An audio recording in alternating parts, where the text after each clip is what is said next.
জেলা উপজেলার বিভিন্ন ইউনিয়ন থেকে আগত আমার প্রাণপ্রিয় ছাত্র ভাইয়েরা, আমরা দীর্ঘ 1 ঘন্টা যাবত আমরা মিছিল করতেছি। আপনারা সবাই ক্লান্ত।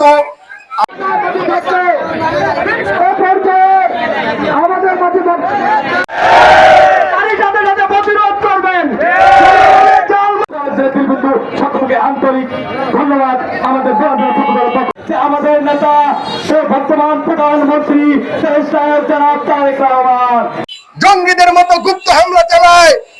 আমরা আজকে এই জঙ্গি গুপ্ত হামলাকারীদের বিরুদ্ধে বোলার জেলা ছাত্রদল একটি বিক্ষোভ প্রতিবাদ মিছিলের আয়োজন করেছি।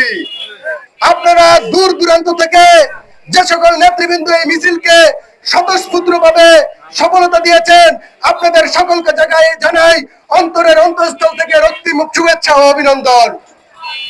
প্রিয় উপস্থিতি, আমাদের ছাত্র দলের একমাত্র অভিভাবক বিএনপির চেয়ারপারসন বাংলাদেশের প্রধানমন্ত্রী জননেতা জনাব তারেক রহমান যখন বাংলাদেশকে সামনের দিকে নিয়ে যেতে চাচ্ছে, তখন এই গুপ্ত বাহিনী এই উন্নয়নকে সহ্য হচ্ছে না, না সহ্য হয়ে বাংলাদেশের মানুষের জানমালের ক্ষতি করার চেষ্টা করতেছে। প্রিয় উপস্থিতি, আপনাদের মধ্যে একটা কথা বলে দিতে চাই।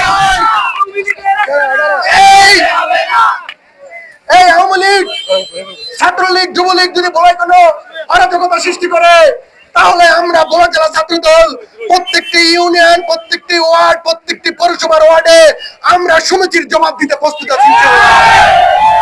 আপনাদের উদ্দেশ্যে একটি কথা বলি, আপনারা খুনি সংগঠন, আপনারা খুনি, আপনারা পালিয়ে গেছেন। আপনারা 2024-এ বাংলাদেশের হাজার হাজার মানুষকে খুন করেছেন। আমরা আপনাদের উদ্দেশ্যে বলি, কোন যদি অরাজকতা সৃষ্টি করেন, তাহলে বলাতে এই দাঁত ভাঙার জবাব দিতে আমরা প্রস্তুত আছি। সকলকে ধন্যবাদ জানিয়ে আমি আমার বক্তব্য শেষ করেন। স্ব ইউনিটে বিভিন্ন ইউনিয়ন, পৌরসভা, ওয়ার্ড এবং কলেজের স্ব স্থানে আপনারা অবস্থান করবেন, যেমন ছাত্রলীগ, কোন যুবলীগ কোনো মতেই কোনো মিছিল মিটিং না করতে পারে এবং গুপ্ত হামলা না করতে পারে। আপনাকে সবাইকে ধন্যবাদ জানিয়ে, সাংবাদিক ভাইকে ধন্যবাদ জানিয়ে আজকে সমাবেশ, এক বিক্ষোভ সমাবেশ, সমাবেশ এখানে শেষ করছি। সবাই